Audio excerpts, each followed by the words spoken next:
नमस्कार, मी प्रणिता बोरसे. आपण पाहत आहात TV9 मराठी. बुलेटिनच्या सुरुवातीला एक महत्त्वाची बातमी. भिवंडीत मुसळधार पाऊस झालाय, त्यामुळे बाजारपेठ पाण्याखाली गेली आहे. भिवंडीतील सखल भागात पाणी साचलेलं आहे. पावसानंतरची ही दृश्य आपण पाहत आहोत.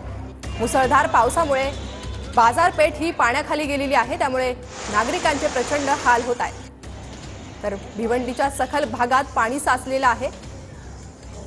गुडघाभर पाण्यातून नागरिकांना वाट काढावी लागते.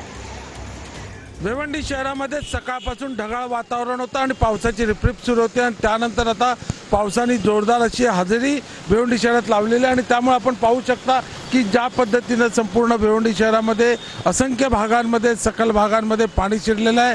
आपण तीनबत्ती भाजी मार्केट बाजारपेठ ह्या परिसरात आहोत, ज्या ठिकाणी आपण पाहत आहोत की सुमारे 1.5 ते 2 फुटापर्यंत पाणी शिरलेलं आहे.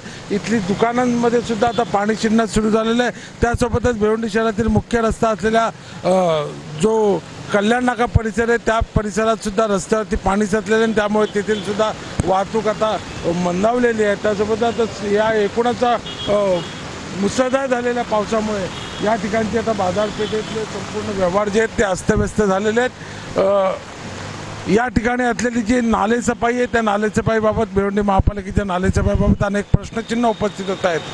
या संपूर्ण तीनबत्ती भाजी मार्केट या परिसरातूनच भला मोठा नाला जो जात आहे त्याची स्वच्छता नीट होत नसल्यामुळेच दरवर्षी या ठिकाणी अशाच पूर परिस्थितीला येथील दुकानदारांना सामोरं जावं लागतं आहे.